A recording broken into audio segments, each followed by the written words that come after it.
Assalamualaikum warahmatullahi wabarakatuh.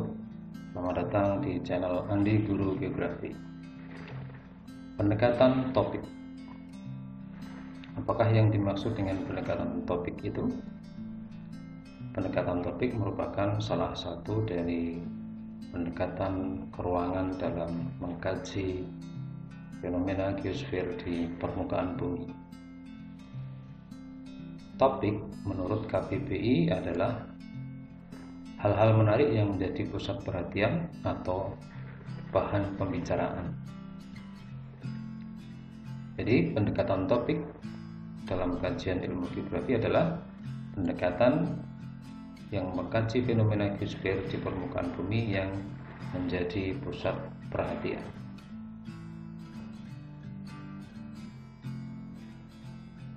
Sebagai contoh, kita bisa mengkaji topik yang baru panas-panasnya sekarang, yaitu adalah COVID-19. Nah, pada video ini akan saya contohkan pendekatan topik pada kasus wabah penyakit antraks yang terjadi di wilayah Gunung Kidul, daerah istimewa Yogyakarta, di dekat tempat tinggal saya.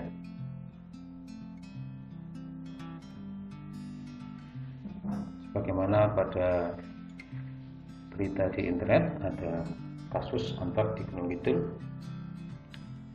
maka pendekatan topik ini dapat kita mulai dengan mengajukan pertanyaan dulu. Apakah antraks itu? Di mana saja persebarannya? Kapan penyebaran antraks itu terjadi? Mengapa dapat menyebar? Siapa atau apa yang terlibat dalam penyebaran? Kemudian bagaimana proses penyebaran antraks itu? Meliputi media penyebarannya, intensitas penyebaran, dampak dari penyebaran, interrelasinya dengan fenomena di sekitarnya, dan bagaimana penanggulangan dari wabah antraks. Baik, kita mulai dari yang pertama.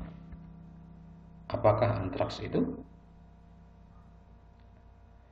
Antraks adalah penyakit infeksi yang disebabkan oleh bakteri Bacillus anthracis. Bacillus anthracis ini adalah bakteri yang terdapat di dalam tanah yang menghasilkan spora, namanya adalah spora antrak. Spora antrak ini dapat hidup secara tidak aktif di dalam tanah selama beberapa tahun meskipun tanpa inang atau tanpa induk. Di mana persebaran penyakit antraks yang terjadi di Gunung Kidul ini? Oke, ini adalah pertanyaan yang kedua. Penyebaran wabah antraks di Gunung Kidul ini terjadi di dua tempat, yaitu dari 18 kecamatan yang ada di Gunung Kidul. Ini terjadi di Kecamatan Poncong dan Kecamatan Semanu yang secara geografis berdekatan. Kapan terjadi wabah penyakit antraks?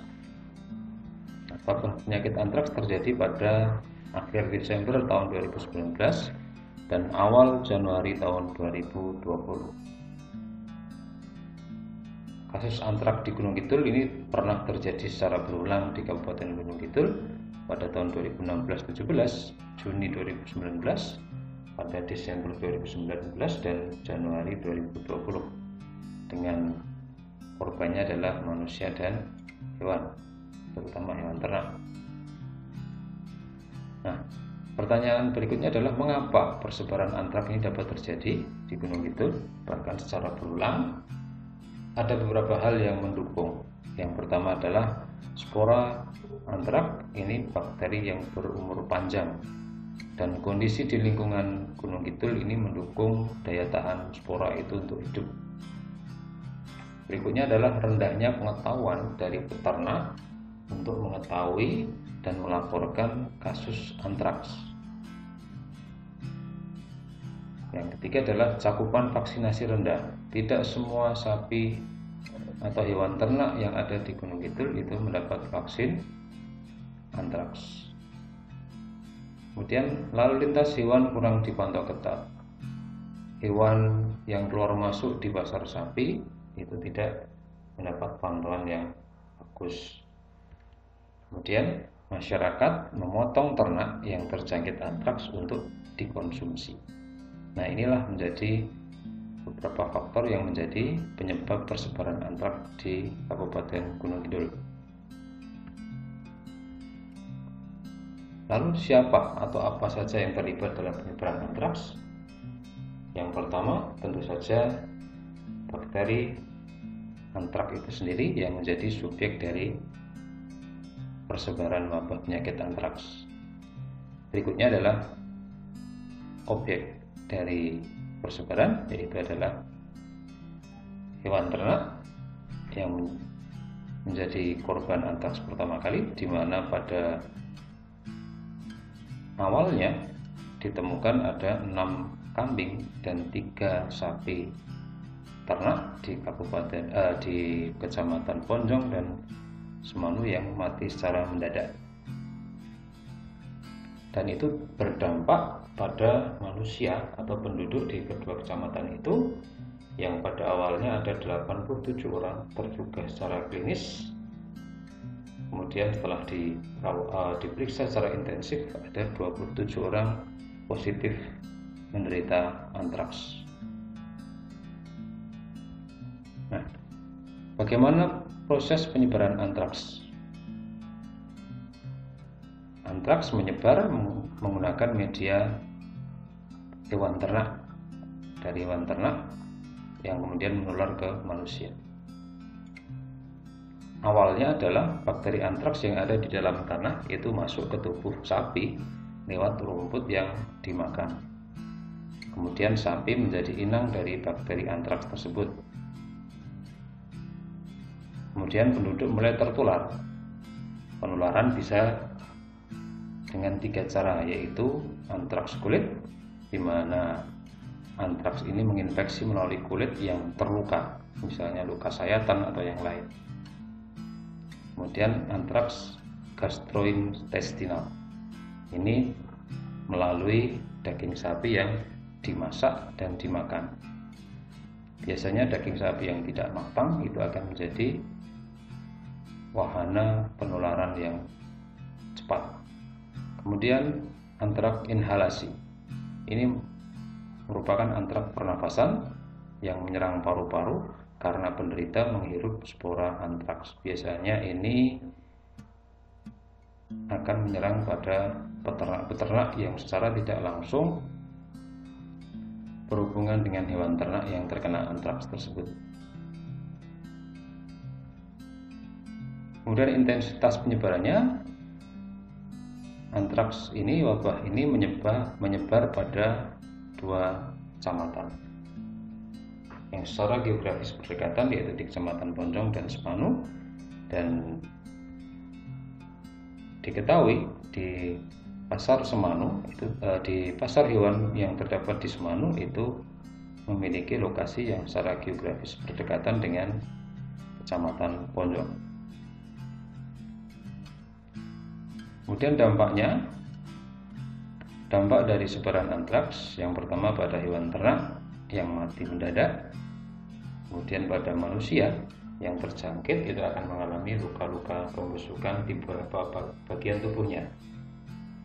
Jika tidak dirawat secara intensif, pembusukannya akan terjadi lebih lebar dan akhirnya bisa menyebabkan kematian.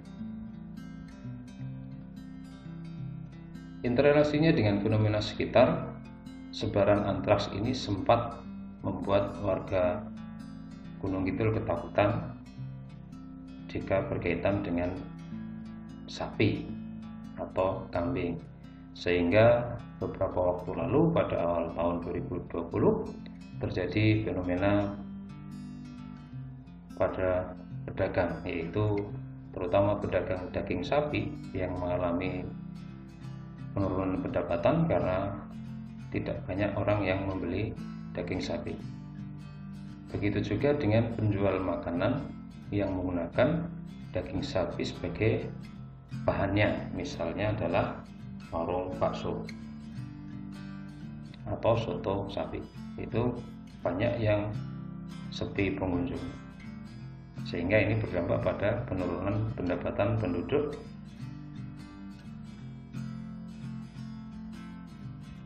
Kemudian penanggulangannya adalah memberikan vaksin pada hewan ternak. Kemudian hewan ternak yang sudah terkena antraks dan mati itu dikubur dengan kedalaman tertentu, dan penduduk dilarang mengkonsumsi daging ternak yang mati tersebut, karena di investigasi pernah terjadi ada orang yang atau penduduk yang memakan daging ternak yang mati itu sehingga terjangkit antraks. Kemudian pada penduduk itu adalah dengan memberikan perawatan secara intensif dengan memberikan antibiotik secara berkala.